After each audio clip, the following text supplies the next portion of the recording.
طرز ہو. اب اللہ کے رسول پڑھ رہے ہیں تو پڑھنا شروع کیا تو اب یوں جو اپنے آپ کو قرآن سے دور رکھنا چاہتے تھے باوجود کوشش کے سب کچھ چلا گیا. سننے لگے, سننے ہی نہیں لگے, کان دے کے سننے لگے. اللہ کے رسول نے قراءت شروع کی, والنجم اذا ہوا ما ضل صاحبكم وما غوا وما ينطق عن الهوى ان هو الا وحی یوحى علمه اب پڑھتے جا رہے ہیں. یہ سورہ وہ سورہ ہے جس کی آخری آیت سجدے کی آیت ہے, آخری آیت. اب جیسے ہی اللہ کے رسول نے سجدے کی آیت پہ پہنچا, تلاوت کی اور سجدے میں چلے گئے تو تمام مشرکین بھی سجدے میں گر گئے. ہم قرآن سے اتنے دور ہیں, تراویح میں مولوی صاحب دوسری رکعت میں سجدہ ہے بولے تو سجدہ کرتے, بولنا نہیں سو کر لیے غلاٹا اوپر نیچے. بعض لوگ سجدے میں, بعض لوگ کیا کرنا نہیں کرنا سمجھ میں بھی نہیں آتا ان کو, کہ ان کو پتہ ہی نہیں وہ سجدے کی آیت ہے, مفہوم سجدے کا ہے. پڑھیں گے تو معلوم ہے نا کون سی بڑی بات ہے. پورے 14 ہیں, بعض علماء کے نزدیک 15 ہیں قرآن میں. اگر 15 ہی سجدے کی آیتیں یاد ہو جاتی مسلمانوں کو, تراویح میں سجدہ ہے بول کے کرنے کی ضرورت نہیں پڑتی. وہ بھی نہیں پڑھتے, اتنی دوری ہے. یہاں مشرکین مکہ دیکھیے کہ خود بخود سجدے میں چلے گئے. انہوں کون کہا تھا کہ سجدے میں جانا ہے؟ الفاظ مفہوم ہی ایسے تھے کہ خود چلے گئے. تو اب یہ سجدہ کرنے والی بات وہاں پہنچی تو یوں پہنچی کہ مشرکین مکہ مسلمان ہو گئے. پر اڑا تو پرندہ اڑا بولتے نہیں کیا؟ وہ ہماری بات ہے. افواہیں ایسے ہی بدلتی ہیں. پر اڑتا ہے تو پرندہ ہی اڑ گیا. ایک بات ہوتی ہے مکان میں چنگاری اٹھی تو کہتے ہیں کہ ایک محلہ جل گیا. اب کیا کریں گے؟ تو ایسی ہی کوئی بات تھی جو بدلتی بدلتی وہاں پہنچی تو یوں پہنچی کہ مشرکین مکہ مسلمان ہو گئے. تو یہ لوگ کیا کیے, وہاں سے چھوڑ کے پھر ریٹرن آ گئے. لیکن بالکل قریب پہنچے تو تب پتا چلا کہ بات بالکل افواہ ہے. تو اب واپس جانے کا کوئی راستہ نہیں تھا, تو پھر اندر آ گئے. لیکن وہی مظالم سہتے رہے. تو اگلے سال 6 نبوت میں اللہ کے رسول صلی اللہ علیہ وسلم کے حکم سے دوسری ہجرت حبشہ ہوئی ہے. اس میں 82 مرد اور 18 عورتیں ہیں. 80 پر 2 مرد 18 عورتیں. یہ سب مل کے کیا کیے تھے, حبشہ کی طرف ہجرت کر کے گئے. اس میں حضرت علی کے بھائی ہیں جعفر, اور یہی تھے نقیب اسلام, سفیر اسلام اس وقت. وہاں پر پہنچے ہیں تو یہاں مشرکین مکہ نے دیکھا کہ یہ لوگ چھٹ کے بھاگ رہے ہیں. اگر اسی طرح بھاگتے بھاگتے پورے چلے جائیں تو وہاں ایک قوت جم جائے گی. تو بدبختوں نے وہاں بھی چین لینے نہ دیا, تو انہوں نے اپنا ایک وفد بنایا. عمرو بن عاص اور عبداللہ بن ربیعہ کا, 2 افراد بڑے ہی بہترین بات کرنے والے تھے اور سفارتی تعلقات بھی بڑے اچھے تھے. تو یہ دونوں حبشہ گئے. وہاں کا جو بادشاہ تھا اسحمہ نجاشی, اب اس سے بھی تعلقات تھے. تو پہلے انہوں نے تحفے تحائف وغیرہ پیش کر کے بات سیٹنگ کر لی. سیٹنگ یہاں بھی ہوتے ہیں نا, بہت سے میز کے نیچے سیٹنگ ہوتی ہے, اوپر نہیں ہوتی ہے. تو وہاں پر بھی بہت سی سیٹنگ پش پردہ ہو چکی تھی کہ ہم آئیں گے, بات چیت شروع کریں گے, تم بھی بادشاہ کے ہاں میں ہاں ملانا, پھر اس کے بعد بات بن جائے گی تو ہم ان لوگوں کو لے کے مکہ چلے جائیں گے. تو وہاں آئے وہ جو اسقف ہیں, اسقف اعظم, اسقف کہتے ہیں پادریوں کے بڑے کو, جو پادری کا بڑا ہوتا ہے تو اسقف اعظم, اور بہت سے دوسرے جو چھوٹے موٹے پادری تھے, سب بیٹھے ہوئے تھے دربار میں. تو دربار سجایا گیا. جب بات شروع ہوئی کیا ہوا, تو مقدمہ پیش ہوا کہ کہا کہ عمرو بن عاص نے, ہمارے بعض دیوانے قسم کے نوجوان اپنی ملت اور دین کو چھوڑ کے یہاں بھاگ آئے, جن پہ بغاوت کا الزام ہے. کیا کہا؟ دیوانے قسم کے نوجوان. آج بھی جب بھی آپ کام کرنے کے لیے اٹھیں گے سب سے پہلا لقب یہی ملے گا, دیوانہ ہے جی. کیا رے یہ نوجوانی میں کرنے کے کام رے, ہم نہ معلوم نہیں کب کرنا, مدرسے کو جانا, بیٹھ تو ہمیں سب نہیں گئے کہ مدرسے کو, ہمیں قرآن نہیں پڑھے کی, جا کو پہلے پڑھ, انجینئرنگ کی ڈگری لے, کام کر, گھر سیٹ کر, بیوی بچے ہو جانتے, خبر میں پاؤں لٹک گئے تو آگے بیٹھ جائے ہم کہاں ستون پہ ٹیک لگا کے. عموم تاریخ بدلتی نہیں, شرک کی تاریخ بھی بدلتی نہیں, توحید کی تاریخ بھی بدلتی. جب بھی اٹھتے ہیں انقلاب والے نوجوان ہوتے ہیں, یاد رکھ لیجئے, نوجوان امت کا سرمایہ ہیں. بیٹھے ہوئے نوجوان دیکھیں, امت کا سرمایہ ہیں. ہاں, کام ہے میرا تغیر, نام ہے میرا شباب, میرا نعرہ انقلاب و انقلاب و انقلاب. نوجوانوں کا نعرہ ہوتا ہے ریولوشن. یہ ہمیشہ کیے ہیں. جس امت کے نوجوان ٹی وی کے پیچھے, جس امت کے نوجوان تھرکنے والیوں کے پیچھے, جس امت کے نوجوان لڑکیوں کے پیچھے پڑ جائیں, پھر وہ امت کامیاب نہیں ہو سکتی. کہاں پہنچ گئے ہیں آج کے نوجوان؟ عیش و عشرت میں, گانوں میں, میوزک میں. یہ ہے تمہارا کام. تم تو قوموں کو جوان رکھنے والے ہو, تم قوم کا سرمایہ ہو. تم لٹ چکے تو قوم لٹ چکی. یہ وہ خطاب ہے جو عمرو بن عاص نے اس وقت کیا تھا. قریش کے طرف سے سفیر بن کے آئے, تبھی اسلام قبول نہیں کیا, لیکن یہ بھی صحابی ہیں بعد میں آگے چل کے. تو غرض کہ اس نے کہا کہ اچھا, میں جب تک ان سے بات نہ کر لوں میں کوئی فیصلہ نہیں کر سکتا, کیونکہ اللہ کے رسول نے گارنٹی دی تھی کہ وہاں عدل ہوتا ہے. تو بلوایا گیا. پہلے ہی بات ہو چکی تھی مسلمانوں کے اندر, اگر بادشاہ پوچھے تو صرف ہماری طرف سے ایک آدمی بات کرے, وہ جعفر بن ابی طالب ہوں گے. تو وہ آگے بڑھے, انہوں نے خطاب کیا. سب سے پہلا خطاب دربار کے اندر جنہوں نے کیا وہ جعفر بن ابی طالب ہیں. کہا کہ اے بادشاہ, ہم کون تھے؟ اپنے آپ سے غافل لوگ تھے. ہر ظالم مظلوم, جو کچھ ہوا کرتا تھا, ہر ظالم جو ظلم چاہتا مظلوم پہ کرتا. پوچھنے والا کوئی نہیں تھا. عورتوں کی کوئی عزت نہیں تھی. عورتوں کی کوئی کب عزت کی بات ہو رہی ہے جبکہ عورت کو عورت نہیں سمجھا جا رہا تھا. آج کہتے ہیں جو کچھ آزادی نسواں کے قائل ہیں کہ ہم نے آزادی دی. یورپین کنٹریز کے جو لوگ ہیں وہ کہتے ہیں کہ ہم نے کیا ہے عورت کو آزادی. بدبختو, عورت کی آزادی کا تصور سب سے پہلے اسلام نے دیا تھا, جو جعفر بن ابی طالب نے نجاشی کے دربار میں کہا تھا. عورتوں کی کوئی عزت نہیں تھی, لیکن ہمارے رسول نے عورتوں کی عزت سکھائی تھی.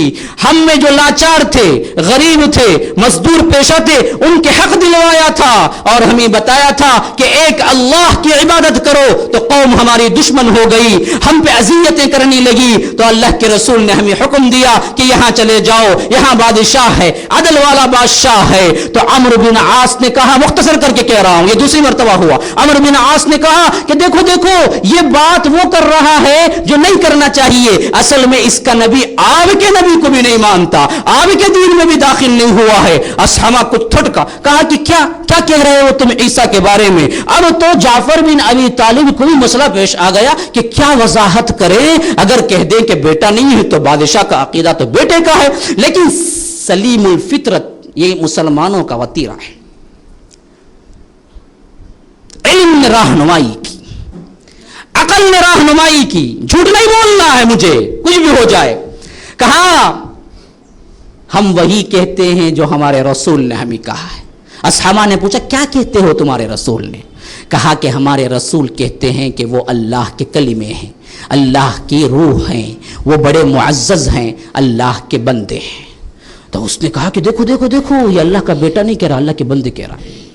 اصحابہ نیچے پڑا ہوا ایک دن کا اٹھایا, کہا کہ دیکھو تم نے جو کچھ میرے نبی کے بارے میں بتلایا ہے وہ اس دن کے سے بھی کچھ بڑھ کے نہیں ہے, یعنی جو صحیح ہے وہ بتلا دیا. یہ ہوتی ہے سچائی کی فتح. ہمیشہ جھوٹ کبھی غالب آتا ہے تو کچھ دیر کے لیے, لیکن سچائی کی ہمیشہ فتح ہوتی ہے. تو اس کے بعد حکم لگایا, جو کوئی ان لوگوں کو اذیت دے گا, جو کوئی ان لوگوں کو گالی دے گا, باقاعدہ ٹیکس وصول کیا جائے گا, جرمانہ ادا کرنا پڑے گا تمہیں. یہ لوگ باعزت میرے ملک کے اندر رہیں. تو یہاں پر تو معاملہ ختم ہو گیا. یہاں دیکھیے, لیکن جو بچ کے رہ گئے تھے, جن کے پاس وہ وسائل بھی نہیں تھے کہ ہجرت کر کے چلے جائیں مکے سے, ان پہ اور اذیتیں زیادہ شروع ہو گئی. تو اللہ تبارک و تعالی نے غیب سے انتظام کیا اس دعوت کو آگے بڑھانے کا. ہوا کیا کہ یہ سن 6 نبوت کا وہ سال ہے جس میں اسلام کے اندر 2 بڑی شخصیتیں اندر آتی ہیں جو مشرکین کے ہاں بڑے رتبے کی ہوتی ہیں, جن میں ایک حضرت عمر ہیں, ایک حضرت حمزہ ہیں. دونوں کا اسلام آگے پیچھے 3 دن کا ہے. پہلے عمر لائے, پھر اس کے بعد حضرت حمزہ لائے. پہلے حمزہ لائے, پھر اس کے بعد حضرت عمر لائے. اسی وجہ سے روایتوں میں آتا ہے کہ جب عمر اندر آنے کے لیے اجازت مانگے تو حمزہ اس وقت پہرا دے رہے تھے. انہوں نے اون جھانک کے دیکھا, اندر صحابہ ارقم بن ابی الارقم مخزومی کے مکان میں دار ارقم میں بیٹھے ہوئے تھے. کہا کہ عمر آیا ہے, عمر کیسے آیا ہے؟ تلوار لٹکا کے آیا ہے. تو حمزہ نے کہا کہ ڈرو نہیں, اگر وہ تلوار لٹکا کے آنے کے باوجود بھی اطاعت کے لیے آیا ہے تو ہم راہ چھوڑتے ہیں, اگر نہیں اللہ کے رسول پر کسی برے ارادے سے آیا ہے تو اس کے تلوار سے اس کی گردن قلم کر دیں گے. لیکن یہاں تو عمر وہ تلوار اللہ کے رسول کو پیش کرنے کے لیے آیا تھا. اندر داخل ہوتے ہیں، اللہ کے رسول یوں ہاتھ پکڑ کے کہتے ہیں کہ عمر بتاؤ کیوں آئے ہو؟ کہتے ہیں کہ اللہ کے رسول اسلام قبول کرنے آیا ہوں۔ بڑا لمبا واقعہ، وقت نہیں ہے میرے پاس۔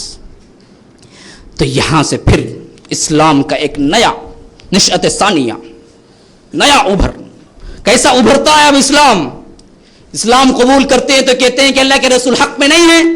اللہ کے رسول کہتے ہیں ہاں اس میں کیا شک ہے؟ کافر باطل پہ نہیں ہے؟ کہتے ہیں کہ ہاں اس میں کیا شک ہے؟ تو کہتے ہیں کہ پھر ہم کیوں چھپ چھپ کے نماز ادا کریں؟ آج کیوں ایسا نہ کر لیا جائے کہ علی الاعلان کعبۃ اللہ میں ہم سب مل کے نماز ادا کریں؟ اللہ کے رسول کو یہ تجویز بڑی پسند آتی ہے۔ کہتے ہیں کہ ہاں 20-40 مسلمان کل ہوتے ہیں اس وقت، کہتے ہیں کہ 20-20 کی 2 ٹکڑی بنا لو، ایک ٹکڑی کا امیر حمزہ ہوگا، ایک ٹکڑی کا امیر تم، ایک 20 کی ٹکڑی عبادت کرے گی، نماز پڑھے گی تو تم پہرا دینا، پھر اس کے بعد وہ ٹکڑی پہرا دینا، پھر وہ نماز پڑھنا۔ 40 لوگ نکلتے ہیں، حیران ہے مشرکین، لیکن ساتھ میں شیر خدا حمدہ ہے اور ساتھ میں ادھر عمر خطاب کا بیٹا عمر ہے، کوئی دم مارنے کی مجال نہیں۔ 40 کے 40 افراد پہنچتے ہیں حرم کے اندر، علی الاعلان نماز پڑھتے ہیں۔ اللہ کے رسول صلی اللہ علیہ وسلم اتنے خوش ہوتے ہیں، کہتے ہیں کہ تم فاروق ہو، اسی سے انہیں فاروق کا لقب ملا کہ فرق کرنے والا، قائم حق و باطل کے درمیان فرق کر کے رکھ دیا حضرت عمر نے۔ پھر آگے بڑھیے، 1 سال کی مدت نہیں، یہ لوگ آتے ہیں، کہتے ہیں کہ اب تو بہت زیادہ تمہارے بھتیجے کی کارروائیاں بڑھ چکی ہیں، یا تو تم قتل کرنے کے لیے ہم ہی دے دو یا ہم خود تمہیں ایک لڑکا دے دیتے ہیں اس کے بدل، اور اس کو لے جاتے ہیں۔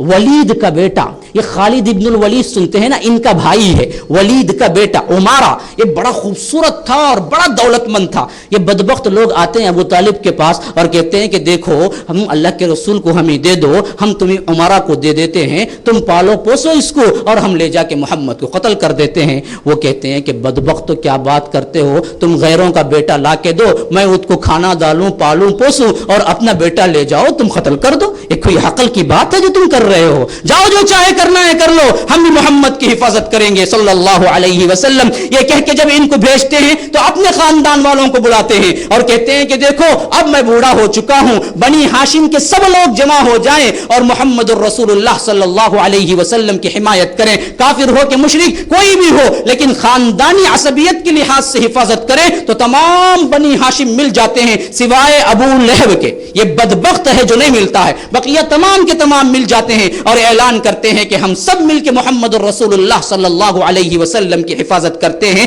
جب اس واقعے کی اطلاع وہاں پہنچتی ہے تو وہ لوگ بھی ایک پلاننگ کرتے ہیں، وہ کہتے ہیں کہ اچھا یہ لوگ مل گئے تو ہم بھی سب مل کے اب علی الاعلان کہہ دیں گے کہ مکمل طور پہ بائیکاٹ کر دیں گے، نہ شادی بیاہ ہوگی بنی ہاشم سے، نہ تجارت ہوگی، نہ لین دین ہوگا، نہ بات چیت ہوگا، کچھ بھی نہیں ہوگا، ہم الگ وہ الگ۔ تو خط کھینچ دیا جاتا ہے، یہ لوگ ایک پہاڑی کے دامن میں شیب بنی ہاشم شیب ابی طالب کے اندر محصور ہو جاتے ہیں اور یہ لوگ مکمل طور پہ بائیکاٹ کر لیتے ہیں۔ 7 نبوت سے لے کے 10 نبوت تک کی یہ 3 سال مکمل بائیکاٹ کے نام سے سیرت النبی میں جانے جاتے ہیں کہ کوئی ان سے لین دین نہیں ہوا، کوئی تجارتی سامان، کوئی کھانے پینے کی چیز، کوئی چیز اندر نہیں آتی، حتیٰ کہ اللہ کے رسول صلی اللہ علیہ وسلم کہتے ہیں کہ ہمارے اوپر ایسے فاقے بھی آئے کہ کئی رات دن گزر جاتے، کوئی جاندار جو غذا کھا سکتا ہے وہ غذا ہم کو نہیں ملتی۔ انسان کھا سکتا ہے یہ نہیں، کوئی جاندار جو غذا کھا سکتا ہے وہ غذا ہم کو نہیں ملتی، حتیٰ کہ چمڑے حشرات الارض جو چمڑے چھوڑ کے چلے جایا کرتے تھے نا، وہ بھی کبھی کبھار ہم کو ملتے تو ہم دھو کے کھا لیتے۔ کس کی حالت؟ کائنات کے حبیب کی حالت۔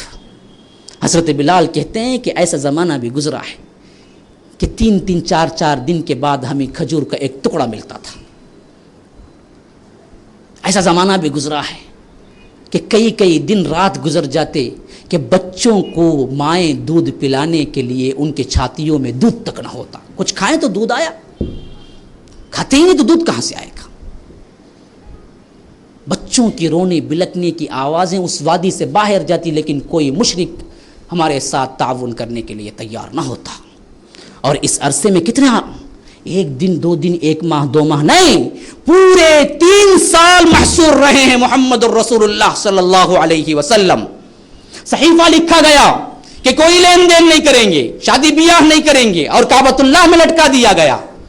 لیکن اللہ کے رسول نے ایک مرتبہ اپنے چچا کو اطلاع دی کہ میرا رب کہتا ہے آپ جائیں اس صحیفے کے اندر جو کچھ لکھا گیا ہے سب مٹ چکا ہے سوائے اللہ کے نام کے علاوہ. وہ لوگ بھی اللہ کو مانتے تھے, بسمک اللہم وہ بھی کہتے تھے. یاد رکھ لیجیے, اللہ کو نہیں مانتے تھے, نہیں, وہ مانتے تھے, توحید کو نہیں مانتے تھے. آج بھی بہت سے لوگ ہیں جو اللہ کو تو مانتے ہیں لیکن شرک کے ساتھ مانتے ہیں, تو وہ لوگ بھی مانتے تھے. تو اللہ تبارک و تعالی نے یہ حکم, یہ وحی کی اللہ کے رسول پر کہ جاؤ جا کے دیکھو صحیفے کو, سب مٹ چکا ہے, اللہ کا نام باقی ہے. ابو طالب باہر نکلے. اسی اسنا میں بہت سے لوگوں کے دلوں میں بھی خیال آیا کہ ہم نے بہت زیادہ اذیتیں کی ہیں, تکلیف دی ہے قریش کو, تو وہ بھی توڑنے ہی کے لیے تھے اس معاہدے کو کہ ابو طالب آ کے کہا کہ سرداروں کے درمیان دیکھو میرا بھتیجا کہتا ہے کہ اس کے رب نے وحی کی ہے کہ جو صحیفہ تم نے لکھا ہے اس میں اب کوئی چیز باقی نہیں ہے سوائے اللہ کے نام سے. اگر وہ بات یہ صحیح کہہ رہا ہے تو تم اس بائیکاٹ کو ختم کرو, اگر غلط ہو تو ہم اس کو جھیلنے کے لیے تیار ہیں. جب لوگ آگے بڑھتے ہیں اور صحیفہ اتارتے ہیں تو یہ عجیب منظر دیکھتے ہیں کہ دیمک سب کو کھا چکی ہے لیکن جہاں جہاں اللہ کا نام ہے وہ صرف باقی ہے. تو اس حیثیت سے مکمل بائیکاٹ ختم ہوتا ہے. بھائی 5-10 منٹ لے لیتا ہوں شیخ, ہم لے لیں گے کیونکہ کل بھی تو کیا ہے, اتوار ہے نا, چھٹی کا دن ہے. رات تو ایسے ویسے بھی گزر جاتی ہے, ہفتے کی اچھی محفل میں گزر جائے تو کون سی بات ہے. زیادہ وقت نہیں لوں گا, پوری رات آپ کو دینے کے لیے تیار ہیں. تو اب یہ 10 سال نبوت کے 10 سال مکمل, معاہدہ ٹوٹتا ہے, شعب سے باہر نکلتے ہیں, لیکن 3 سال برابر کھایا پیا نہ ہو تو حالتیں کیا ہوں گی؟ یہی حالتیں ہوتی ہیں. نوجوان تو کچھ برداشت کر لے سکتے ہیں لیکن بوڑھے کہاں برداشت کریں گے. ابو طالب کی حالت غیر ہو چکی ہوتی ہے, حضرت خدیجۃ الکبریٰ کی حالت غیر ہو چکی ہوتی ہے. اسی وجہ سے جب اس شعب سے باہر نکلتے ہیں تو آگے پیچھے بہت کم وقفے کے اندر یہ دونوں گزر جاتے ہیں.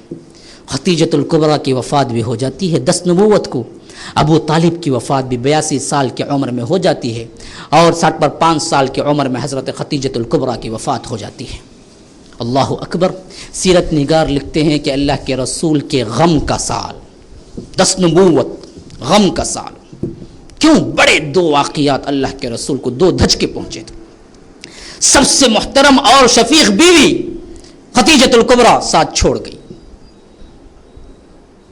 اسی طرح اپنا سب کچھ دے کے جو چچا نے کفالت کی تھی ان کا ساتھ بھی چھوٹ چکا.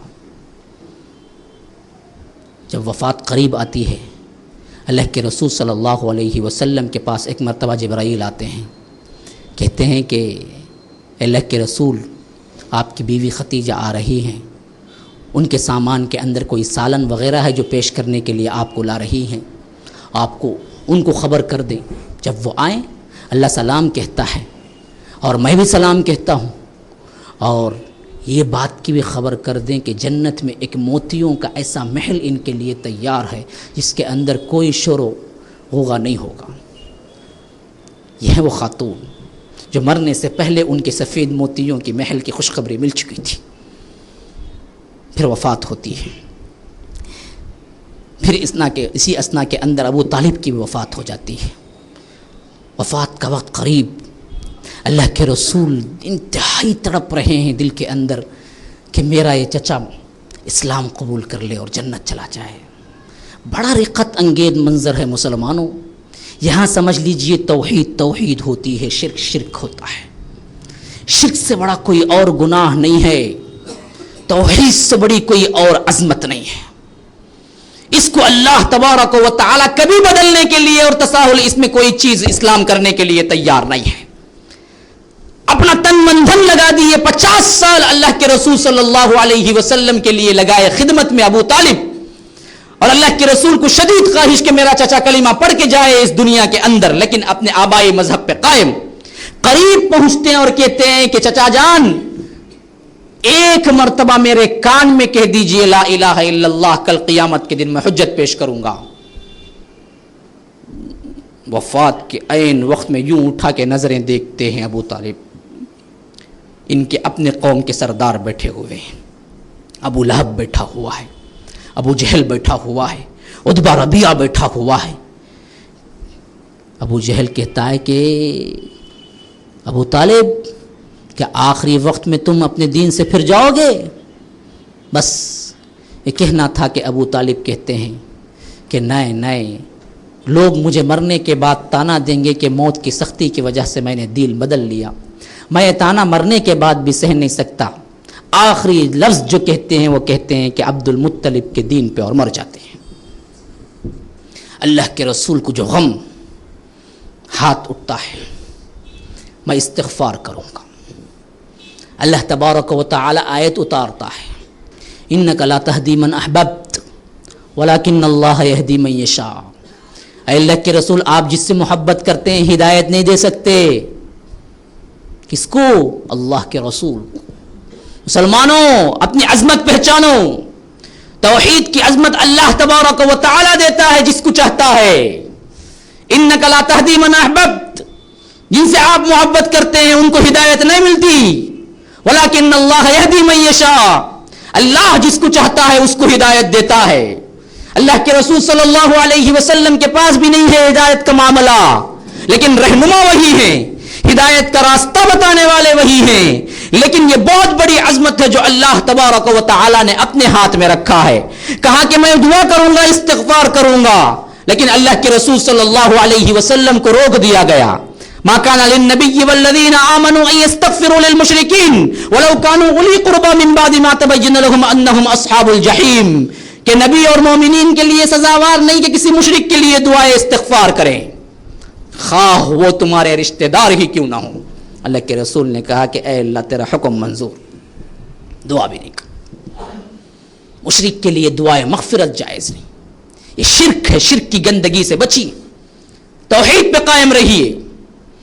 تو اللہ کے رسول صلی اللہ علیہ وسلم 10 نبوت کے بعد دیکھتے ہیں کہ مشرکین مکہ اور تنگ کر رہے ہیں اور قتل کی سازشیں علل اعلان بڑھ جاتی ہیں، پلاننگ کرتے ہیں۔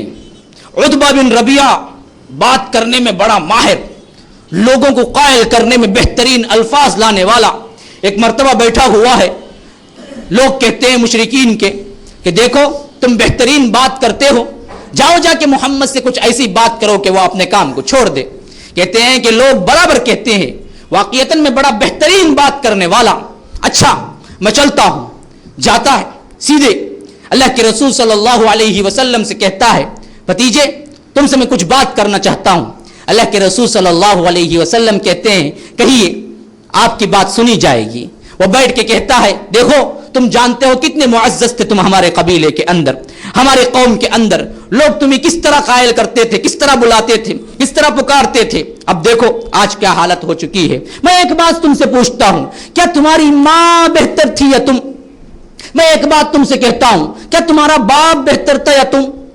میں ایک بات تم سے پوچھتا ہوں، کیا تمہارا دادا بہتر تھا یا تم؟ یہ ہے ایموشنل بلیک میلنگ، آج بھی ہوتا ہے۔ آپ حق کے لیے اٹھے نا،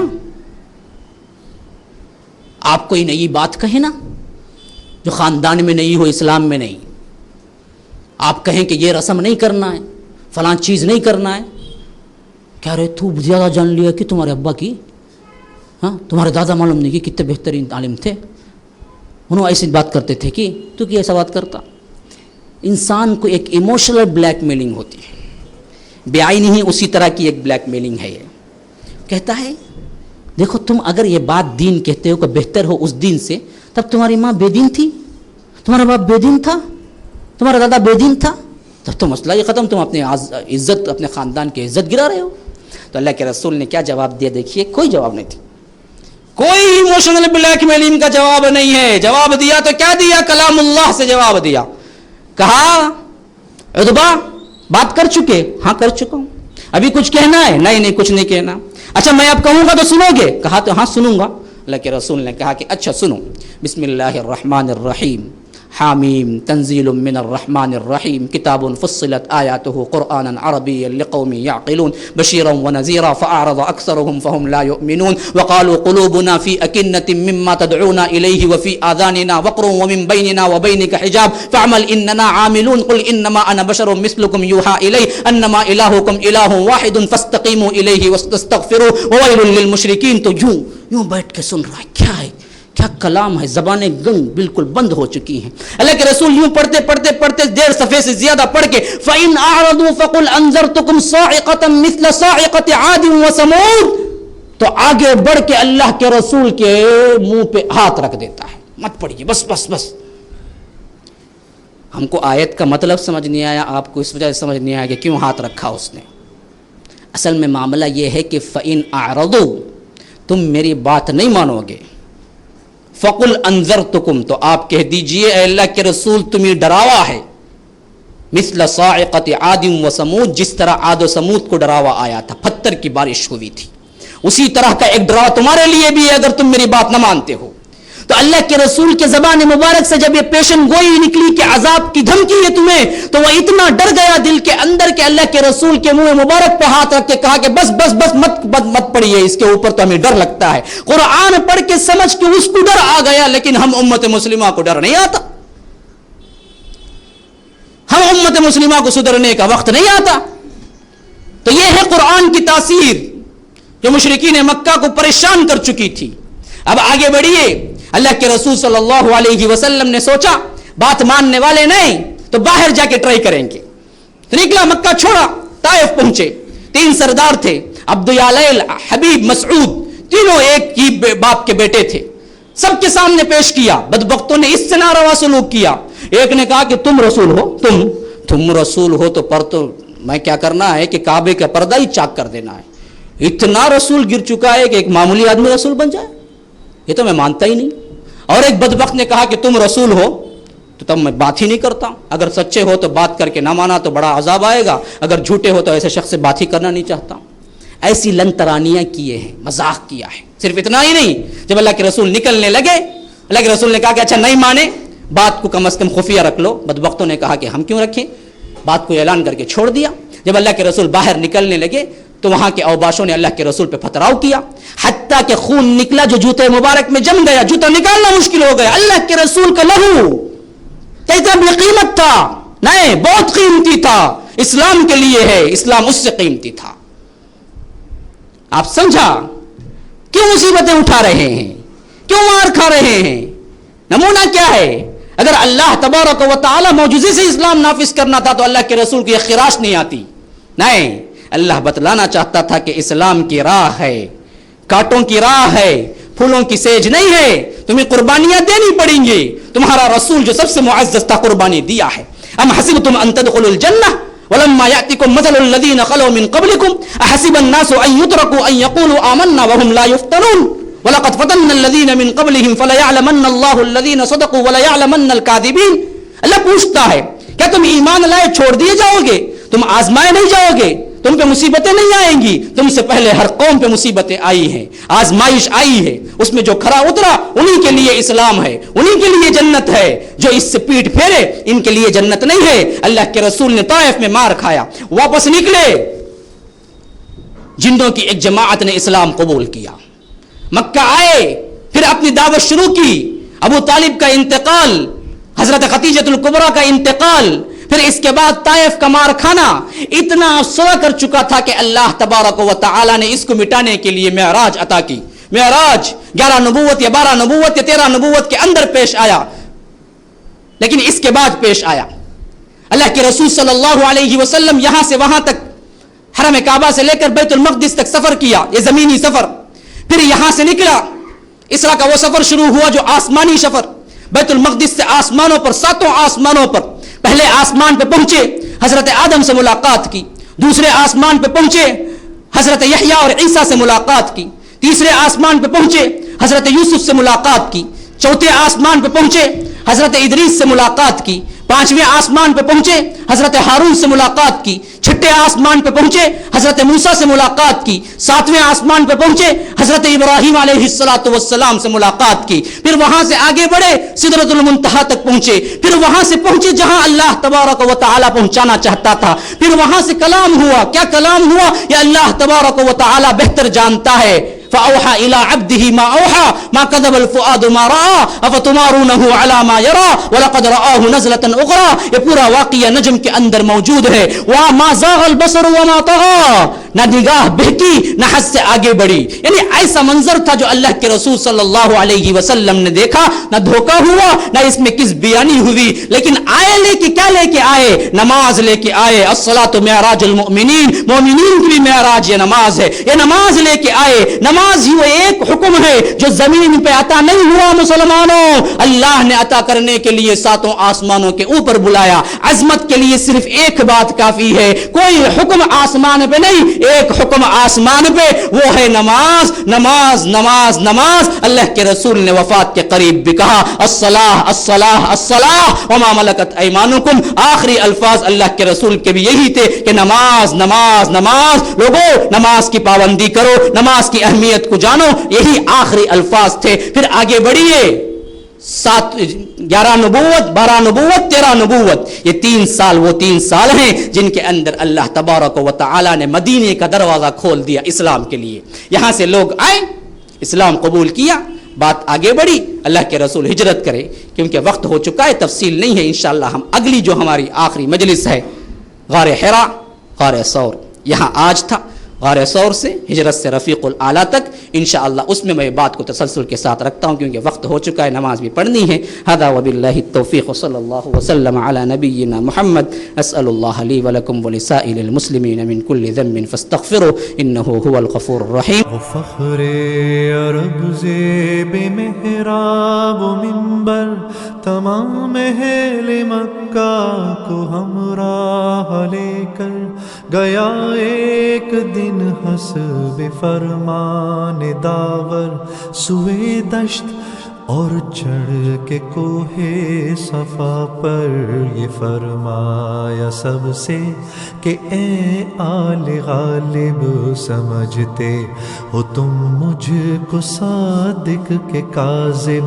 کہا سب نے قول آج تک کوئی تیرا کبھی ہم نے جھوٹا سنا اور نہ دیکھا. کہا گر سمجھتے ہو تم مجھ کو ایسا تو باور کرو گے اگر میں کہوں گا کہ فوجیں گراں پشت کوہ صفا پر پڑی ہے کہ لوٹے تمہیں گھات پا کر. کہا تیری ہر بات کا یقین ہے کہ بچپن سے صادق ہے تو اور نبی ہے. کہا گر میری بات یہ دل نشیں ہے تو سن لو، خلاف اس میں اصلاح نہیں ہے تو سن لو، خلاف اس میں اصلاح نہیں ہے. کہ سب قافلہ یہاں سے ہے جانے والا، ڈرو اس سے جو وقت ہے آنے والا، ڈرو اس سے جو وقت ہے آنے والا. بلغ العلا بکمالہ کشف الدجى بجمالہ حسنت جميع خصاله صلوا عليه وآله صلوا عليه وآله. بلغ العلا بكماله كشف الدجى بجماله حسنت جميع خصاله صلوا عليه وآله صلوا عليه وآله